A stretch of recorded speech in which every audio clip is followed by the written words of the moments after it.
number 42 from your LA Kings, Gabe Vilardi. How are you doing today, Gabe? Good. How are you? I'm excellent. Is it 100 degrees where you are too? I'm actually in LA. It's very hot here. Yeah, I'm sure it is. So we spoke to you at the beginning of this, sort of off season, if you want to call it that. How have you been keeping busy in the months since the last time you and I spoke? Just training, skating, and yeah, that's pretty much it. My mornings are pretty much the same. You go to the rink, you work out. Some days you skate, some days you don't, and then it's really just figuring out what you're going to do in the afternoon. And I mean, it's really just anything right now. A lot of video games and a lot of bike rides. It's nice that I'm here in LA, and obviously the weather is pretty hot, but it's nice being by the beach again. How long have you been back in LA? I've been here for a month now, so it's been good training with Pricer and the strength guys here, and skating with a lot of the guys here. So it's been awesome so far. A number of younger Kings prospects have been loaned out to teams in Sweden, Finland, and then just recently a handful of guys head off to Isobaren Berlin. Did you get a chance to get to know any of them? I mean, I know you've had opportunities in the past, but has it begun to feel like the team is slowly coming together? No, I never saw those guys that went out yet. So, I mean, cool experience for those young guys. I mean, that's awesome to get to go to Europe and play for a bit. So that should be fun for them. In terms of team coming together, I mean, it still doesn't really feel like that yet, honestly. I mean, there's still some uncertainty for next year. So, I mean, right now everyone's just kind of in off-season mode still and trying to get better, I guess. So we've got some questions for you from the season ticket members. Don Cornford, season ticket member since 1999, wants to know how it feels knowing you scored the fastest goal ever by a rookie to start their career. And I'll add on, if you could walk us through the on-ice thought process, if you remember it at all, when you knew you had a chance to take that shot and if you thought it would go in when you did it. How it felt? It felt really just amazing, honestly. There's not really any way to describe it. It's kind of a dream come true. So, I mean, it was a pretty cool feeling. In terms of like what I can remember, just coming on the ice and remember seeing Dermy was holding up one of the guys there. He just left the puck for me at the blue line, and I had a little bit of space, so I took the shot and it went in. It wasn't a great shot or anything. I just got lucky, but it all counts. So, I mean, I was happy. That's right. What's the expression? They don't ask how, they ask how many. That's right. I'm curious, because this is an event for the season ticket members, and because I myself once was a season ticket member, I'm curious, do you have a preference for where you would like to sit when you watch a game? Like if I gave you the choice of directly behind the goalie or first row in the upper bowl, do you know which one you'd pick off the top of your head?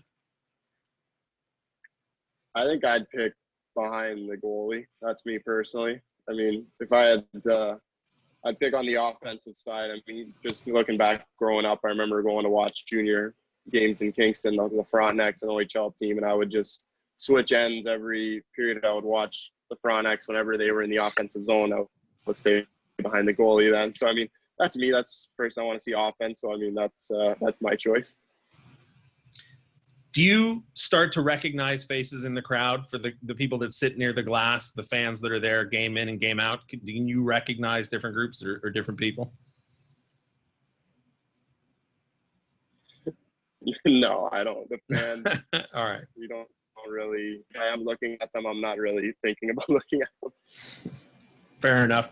We've got a question from Craig Anderson, season ticket member since 1990.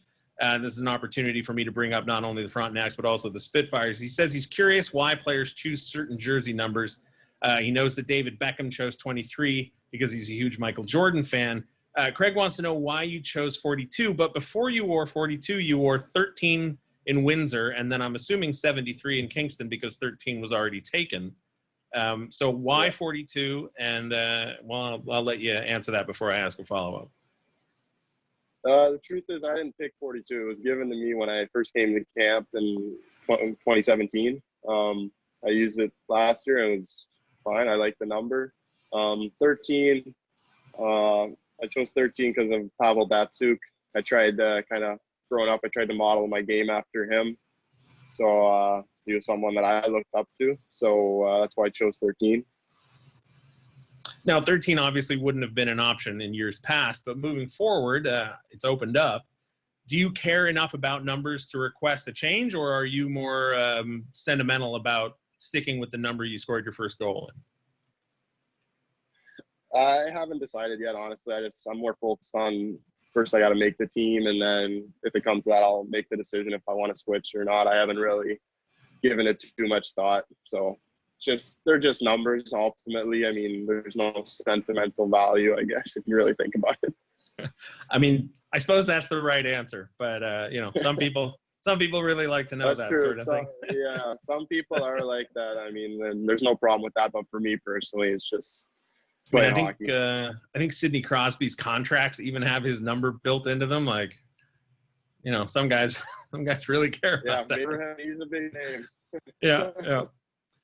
Ellen Ramey from Season Ticket Member since 2007 wants to know, after your first season and getting a glimpse of action in the NHL and showing such promise, what have you been doing in this prolonged, off-season is not really the right word, but pause in play? How have you been maintaining your overall fitness and staying ready to hit the ice whenever that gets to happen?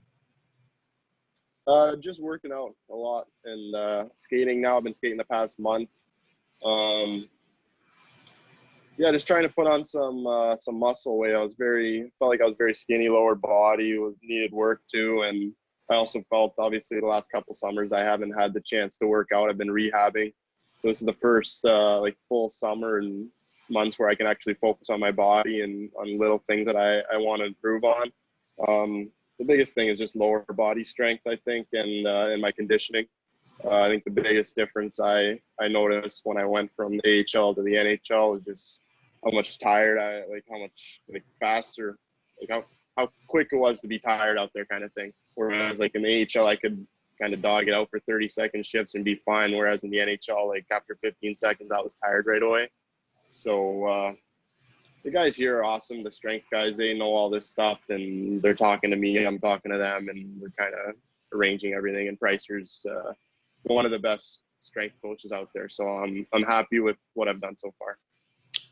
I was watching a game with Jarrett Stoll and Patrick O'Neill, a road game. We were down in I can't tell you where the studio is, but we were doing intermission reports on the game, and player scored a goal, and it was one of those things where he just wired the shot from the wing. And I looked at Jarrett and I said, all right, level with me. Do you know that's going in when you take that shot? As an NHL player, do you have any idea that goal's about to happen? And I'm asking you this because I was watching some highlights of you from Frontenac in preparation for this, and there was a goal you scored, I think, from the goal line, where you had no right to score that goal, Gabe. I mean, there just wasn't any space for you to get the puck in there.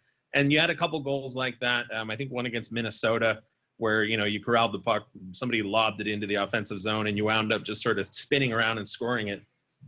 So level with me. When you take a shot, is every shot intentional, or sometimes are you just closing your eyes and hoping you get lucky? I wouldn't say every shot's intentional. I think most of right. My shots, at least, are intentional. I'm not just going to throw the puck at the net. I'd rather hang on to it and hopefully make a better play than to just throw it at the net. Obviously, there's situations where there's no other option and you just throw it at the net.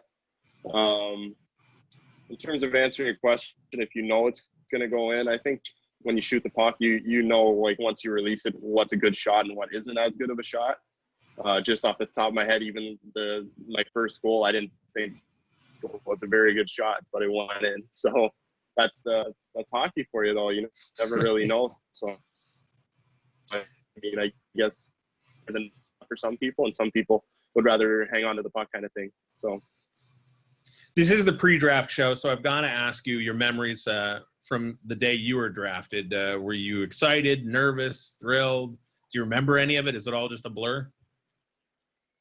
No, I enjoyed it. I wasn't nervous. I mean, for me, there was really nothing to be nervous about. I thought, that's what my parents told me. All the work was done up to that. Whoever was going to pick me, that's kind of how it was going to be. And I was very lucky to go to the Kings, and I love it here. I love it in LA. I think it's by far the best place to live in the world. Obviously, the fires going on right now is kind of unfortunate for a lot of people, but Yeah, looking back on the day, I mean, it was an awesome day. The draft was in Chicago. It was my first time in Chicago, and awesome city as well. And just spending time with my family and friends, it was a great experience for me. Gabe Pobedinsky, we heard from him earlier, would like to say he's so proud of you for battling back from injury, and wants to know, was there any time during that period where you were considering giving up or felt like maybe you would never make it to the NHL? First off, thank you. And there was never a point where I considered giving up. There were plenty of points where I thought I wouldn't play again, but there was never something where I said I'd give up. I mean, hockey's always been my life, and if I wasn't a hockey player, I really don't know what I'd be doing. So, yeah, there was a lot of tough times last year for me, and the rehab process was long, and I learned a lot about myself. But I think now, I mean, I've learned so much about the body just over the past 2 years. It's remarkable. So I'm very happy where I'm at right now. Ken Cook would like to know, assuming that you stay at center moving forward, do you have a preference for style of play from your wingers? Would you rather have speed, a power forward, a mix with both? Obviously, you got to play with Martin Furk quite a bit last season.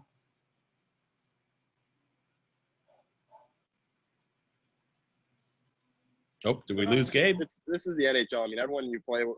No, I'm still here. Can you hear me? Okay. Yep.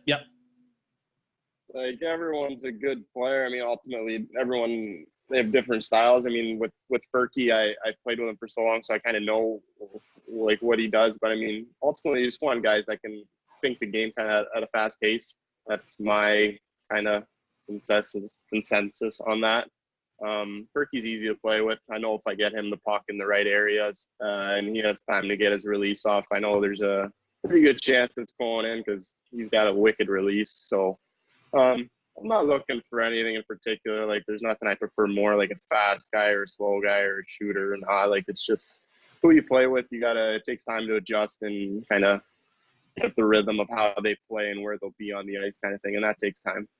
A few more questions before we let you go, Gabe. You mentioned that Pavel Datsyuk inspired the jersey number 13 for you. Is there a current active player that you look up to the way that you admire Pavel Datsyuk? I watch a lot of Kopi. I mean, Kopi, in my opinion, has been a top 3 center in the league for the past probably 10 years. Just the way he plays the game, it's very fun to watch. He's someone that he rarely makes a mistake out there, and he's always in the right spot, doing the right thing. So try and model myself after him. I mean, I try and see some of the same characteristics in my game and his, and I try and just learn off him. And it's pretty cool to get to practice with a guy like that and watch the way he acts day in and day out kind of thing.